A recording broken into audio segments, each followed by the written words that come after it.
आज हम पढ़ेंगे मल्टीपल रिफ्लेक्शन ऑफ साउंड। इससे पहले हमने पढ़ा था ध्वनि के परावर्तन के विषय में, और ध्वनि के परावर्तन के विषय में पढ़ने के बाद हमने पढ़ा था कि उसके कुछ यूज, जैसे अनुरणन पढ़े थे। और अब हम पढ़ेंगे ध्वनि का बार बार परावर्तित होना। किसी स्रोत से टकराकर ध्वनि जब बार बार परावर्तित होती है तो इसका भी एक अलग इफेक्ट क्रिएट होता है। देखिए, ध्वनि का बहुल परावर्तन इसको करेंगे। इसमें क्या होता है, प्रकाश की तरह भिन्न भिन्न परावर्तक सतहों के बीच ध्वनि का बार बार परावर्तन ध्वनि का बहुल परावर्तन कहलाते हैं। बहुत सारी सतहें हैं और उसके बाद एक ध्वनि यहाँ टकराई, फिर वापस आई, फिर टकराई, वापस आई। यदि ऐसा होता रहा तो मल्टीपल रिफ्लेक्शन ऑफ साउंड कहलाता है। इससे क्या होगा, इससे ध्वनि, एक ही ध्वनि बहुत देर तक सुनाई देगी। ऐसा होगा, एक ही ध्वनि बहुत देर तक सुनाई देती रहेगी। लगेगा ऐसा कि कई लोग बोल रहे हैं, धीरे धीरे कम होते चली जाएगी, धीरे धीरे एक ही ध्वनि सुनाई होती होती कम होती चली जाएगी। उदाहरण के लिए बादलों में गर्जन की ध्वनि सुनाई पड़ना। जब कभी बादलों में टकराहट होती है तो उसमें जो गर्जन की ध्वनि होती है वो एक तीव्र ध्वनि होने के बाद, मल्टीपल रिफ्लेक्शन के बाद वो धीरे धीरे कम होते होते ऐसा लगता है कि वो बहुत बार हो रही है।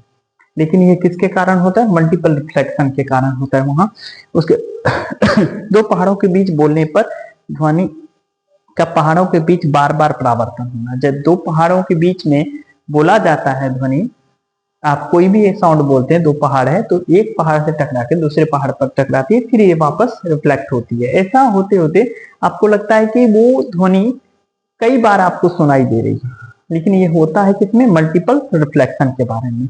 एक कुछ उपयोग भी देखा जाए, जैसे मेगाफोन, इस तरह की युक्ति होती है मेगाफोन। इसमें आपने देखा होगा पहले जमाने में इसमें क्या किया जाता था कि इसके द्वारा जो है इसमें बजाया भी जाता है, इस तरह के बाजा भी आता है आपका इसमें, और इस तरह के जो है सूचित करने के लिए, लोगों को इंडिकेट करने के लिए, एक भीड़ को संबोधित करने के लिए इसका उपयोग किया जाता था। इसमें देखिए, यहाँ से बोला जाता है और यहाँ से बोलने के बाद ध्वनि यहाँ से मल्टीपल रिफ्लेक्शन के द्वारा यहाँ निकलती है। तो ऐसा ये विस्तार कर देता है, ध्वनि को एक खास दिशा में विस्तारित करते चला जाता है। तो इसलिए इसका उपयोग होता है। डॉक्टरी स्टेथोस्कोप में भी होता है, हार्ट में लगाते हैं, और उसके बाद इस तरह से ध्वनि यहाँ मल्टीपल रिफ्लेक्शन के द्वारा फिर डॉक्टर के कान में जो लगे हुए होते हैं पाइप, उसमें पहुंचती है, तो ऐसा उसको धक धक की आवाज सुनाई देता है। तो ये मल्टीपल रिफ्लेक्शन में होता है। बड़े सभागार में ध्वनि पट्ट का उपयोग किया जाता है। जैसे देखिए, ये स्टेज है और मतलब मंच है, स्टेज, और यहाँ पर जो वक्ता है वो खड़ा है, और ये जो बोल रहा है तो ऊपर की छतें इस तरह से कर्व्ड शेप या वक्रीय रूप में बनाई जाती है। अब इसका क्या होता है कि यहाँ से ध्वनि टकरा कर श्रोता, जो ये जो कुर्सी पर बैठे हुए लोग हैं, इनको सुनाई देता है। अगर ये ऐसा नहीं होगा तो ये ध्वनि टकरा के वापस आएगी और उसके बाद वो नहीं सुनाई देगी अच्छी से। मल्टीपल रिफ्लेक्शन है वो, तो यहाँ रिफ्लेक्शन का उपयोग किया जा रहा है। यहाँ पर कर्व्ड शेप दिया गया, जिसके कारण यहाँ से टकरा के ध्वनि इस तरह की, देखिएगा, बड़े सभागारों के ऊपरी छत को एक खास डिजाइन में डिजाइन किया जाता है, ताकि वहां से टकरा करके आगे वाले श्रोताओं को स्पष्ट ध्वनि सुनाई दे। इसके लिए ऐसा डिजाइन किया गया है। ठीक है, इस तरह से डिजाइन किया जाता है। उसके बाद देखिए, ध्वनि बोर्ड, इसमें पीछे के शेप को जो है कर्व्ड कर दिया गया है। ध्वनि बोर्ड के नाम से जानेंगे इसको, हिंदी में इसको ध्वनि पट्ट भी कह सकते हैं आप। इसका क्या काम है कि यहाँ पर श्रोताओं के अलग अलग कुर्सियां लगी हुई हैं और यहाँ ध्वनि स्रोत है। इसका डायरेक्ट जो है हिट होता है इस ध्वनि बोर्ड पर, और ये क्या करती है, ये इसको अलग अलग जगह खाते हैं पर इसको पैरेलली रिफ्लेक्ट कर देती है, और उसी जगह पर श्रोताओं की कुर्सियां रहती है। इससे क्या होता है, श्रोता जब सुनते हैं तो उनको स्पष्ट रूप से सुनाई पड़ती है ये ध्वनि जो यहाँ से उत्पन्न की गई। और ये सब किसका है? ध्वनि का बहुल परावर्तन का उपयोग है। ठीक है, अब थोड़ा पराध्वनि के बारे में हमने पहले पढ़ा था, तो आज पराध्वनि के कुछ उपकरण हैं जिनको हम उपयोग कर लेंगे। आपको पहले भी बता चुके हैं कि पराध्वनि किसे कहते हैं, आज फिर थोड़ा सा रिवीजन कर लेंगे।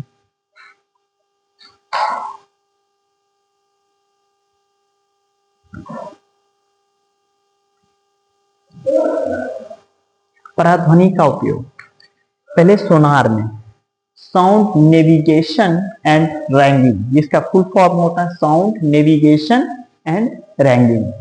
सोनार शॉर्ट फॉर्म है, इसका फुल फॉर्म है साउंड नेविगेशन एंड रैंगिंग। अब सोनार है क्या चीज, तो पहाड़ जब मतलब ऊपरी तो हम देख लेते हैं बहुत ऐसी चीजों को जिसमें हम टकरा के पराध्वनि का उपयोग करके हम उसको पता कर सकते हैं, लेकिन कुछ ऐसे भी जमीन के अंदर या फिर मेटल के अंदर या फिर ऐसा माना जा सकता है कि पानी के अंदर कुछ ऐसी चीजें हैं जिनको वहां जो जाकर ही पता करना संभव नहीं है, बहुत गहराई पर भी हैं या छिपी हुई हैं जहाँ रोशनी भी नहीं पहुंच रही है। ऐसी अवस्था में हम पराध्वनि का उपयोग कर सकते हैं।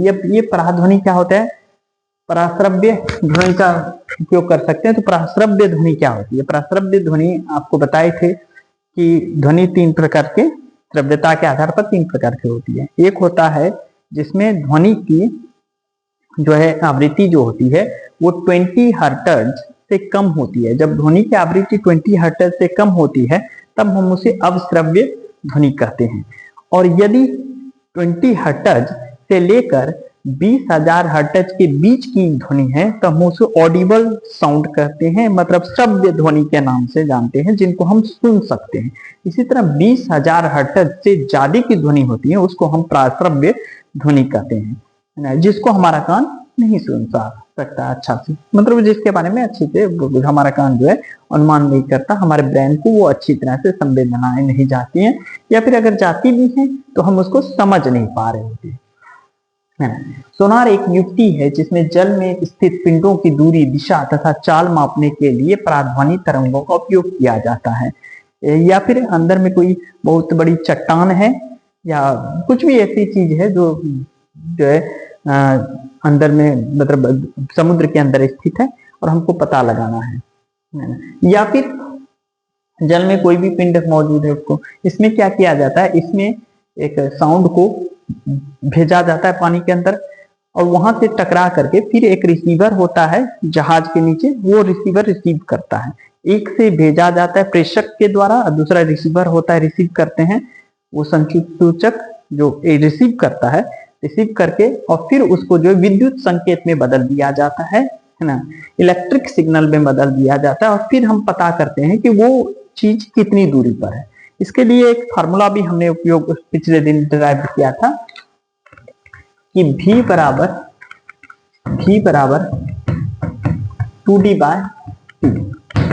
ये प्रतिध्वनि के लिए हमने यूज किया था कि अगर कोई स्रोत है वहां से गई और फिर वापस आई, तो अगर एक दूरी दी है तो टोटल दूरी फिर वापस दूरी दी तो टोटल दूरी हो जाता था D + D = 2D, है ना। और इसमें आने जाने में लगा जो समय है वो था T, तो हम उसकी वेग ज्ञात कर लेते थे। इससे यदि हमें पता हो तो हम इससे डिस्टेंस भी ज्ञात कर सकते हैं। V × T = 2D, इसलिए D = हो गया VT/2। इस फार्मूला की सहायता से हम डिस्टेंस भी ज्ञात कर सकते हैं। जैसे हमने अगर इसी तरह सोचिए कि अगर हवाई जहाज कहते हैं, पानी वाले जहाज से एक तरंग भेजी गई है ना, पराध्वनि तरंग भेजी गई और वो नीचे टकरा गई। हमें उसका वेग पता है, हमें पता है कि वो किस वेग की तरंग है। टकरा के वापस आने में कुछ समय लगा होगा, ये भी हमने पता कर लिया समय। और इसकी सहायता से हमने डिस्टेंस कैलकुलेट कर लिया कि वो ऑब्जेक्ट वो पानी वाले जहाज से जो हमारा जो जहाज है उससे कितनी दूरी पर स्थित है, नीचे गहराई पर कितनी दूरी पर स्थित है। प्रेषित किया, टकरा के लौटा, रिसीव किया और उस तरंगों को हमने विद्युत संकेतों में बदल दिया और उसका अध्ययन करने के बाद ये पता लगा लिया कि वो वस्तु पानी में कितनी गहराई पर स्थित है। इसके अलावा भी देखिए मेडिकल फील्ड में भी इसका उपयोग होता है। मेडिकल फील्ड में यहाँ उपयोग होता है, जैसे देखो अल्ट्रासोनोग्राफी में, अल्ट्रासोनोग्राफी का क्या यूज है, अल्ट्रासाउंड करवाते हैं वो लोग बोलते हैं ना, तो अल्ट्रासोनोग्राफी क्या होता है, इसके द्वारा भी अल्ट्रासोनोग्राफी में भी प्राश्रव्य ध्वनि तरंगों को आपके शरीर में भेजा जाता है और जिस अंग में जैसे किडनी में हो गया है ना, लीवर में हो गया, कोई प्रॉब्लम होती है वहां ये जाता है उसके बाद यदि किडनी में या ऐसे जगह पे कोई ट्यूमर है या फिर कोई पथरी है, वहां से ये टकरा करके वापस लौटता है और फिर इसको जो है रिसीव किया जाता है और इसको फिर विद्युत संकेत में बदला जाता है। जब विद्युत संकेत में हम इसको बदल देते हैं, फिर इसका अध्ययन करने के बाद पता चलता है, उसका इमेज खींचा जाता है कि वो किस प्रकार की चीजें हैं या फिर किस तरह के जो है ट्यूमर है तो कहाँ है स्थित है, उसका पता लगा लिया जाता है। तो इसका भी उपयोग किया जाता है अल्ट्रासोनोग्राफी। तीसरा जो है एक चीज है ईसीजी, इसको इकोकार्डियोग्राफी के नाम से जाना जाता है। ये भी कराते हैं, ये भी कराते हैं। ये किसका कराते हैं? तो ये हार्ट के विभिन्न भागों का कराया जाता है। इसके द्वारा भी सेम टू सेम पराध्वनि को भेजा जाता है हार्ट में, और उसके बाद उसके जिस भाग में प्रॉब्लम्स हो रही है या फिर अन्य प्रॉब्लम जैसे हार्ट अटैक की समस्या, दिल का दौरा की समस्या, या फिर सांस फूल रही है, या फिर हार्ट बीट स्लो हो रहा है, हार्ट बीट फास्ट हो रहा है, इसकी भी अध्ययन किया जाता है। ये क्या करती है, वहां से उन तरंगों में टकरा मतलब ये तरंगे टकराती है और जहां डैमेज हुआ है हार्ट में या फिर प्रॉब्लम आई है, वहां से ये परावर्तित होती हैं और फिर वापस इनको रिसीव कर दिया जाता है। रिसीव करके इनको फिर वही इलेक्ट्रिक संकेत में, विद्युत संकेत में बदला जाता है। तब हम जो ये ग्राफ देखते होंगे बहुत बार, एक तरह का इस तरह का ग्राफ आता है, इस तरह के ग्राफ आते हैं और इन ग्राफ का अध्ययन करके बताया जाता है कि उसको प्रॉब्लम क्या है, उनके हार्ट बीट कैसे है। तो इसमें भी उपयोग होता है। इसके अलावा भी हम मैकेनिकल क्षेत्र में भी इसका उपयोग करते हैं कई तरह के उपकरणों में, जैसे कल पुर्जों की सफाई में। तो घड़ी जैसे छोटे छोटे उपकरण होते हैं, उसमें बहुत ऐसे कल पुर्जे होते हैं जिनमें कभी कभी कचरा या फिर धूल कण जाके चिपक जाते हैं और वो आसानी से साफ नहीं होती। ऐसी स्थिति में जब हम पराध्वनि का उपयोग करते हैं तो उसमें वाइब्रेशन होता है और वो गंदगी उसको छोड़ देती है, हट जाती है, वो अपने वहां से निकल जाती है और तब हम उसकी सफाई कर देते हैं, क्लीन हो जाता है, वो प्रॉपरली वर्क करने लग जाता है। धातुओं के दोष का पता लगाने में भी किया जाता है। जैसे आपने ढलान करके कोई धातु हमने बना दी और अंदर में मान लीजिए वो क्रैक रह गया या कोई छेद रह गया उसमें, तो ऐसी स्थिति में वो कमजोर हो जाएगा। जिस चीज के लिए हम यूज करना चाहते हैं वो प्रॉपरली यूज नहीं होगा उसका, या फिर वो अंदर में कोई प्रॉब्लम आ सकती है, बाद में उसकी जो है शक्ति में कमी आ सकती है, उसके टिकाऊपन में कमी आ सकती है। तो ऐसी स्थिति में क्या करते हैं, हम पराध्वनि का उपयोग करते हैं। यदि उसमें बीच में कहीं भी कोई प्रॉब्लम नहीं है तो पराध्वनि सीधे निकल जाएगी, लेकिन अगर उसमें कहीं प्रॉब्लम है तो पराध्वनि को निकलने में प्रॉब्लम होगी, वो अपने मार्ग से विचलित हो जाएगी और हमारा जो रिसीवर है वो प्रॉपरली उसके वेव को रिसीव नहीं करेगा और इससे पता चल जाएगा कि बीच में कहीं कहीं इसमें दोष है। ठीक है, तो इसके कल पुर्जों की सफाई में भी इसका उपयोग होता है, साथ में धातुओं के दोष का पता लगाने के लिए भी इसका उपयोग होता है। आज इतना ही, अगले दिन नेक्स्ट दूसरा करिए। हैप्पी दीपावली।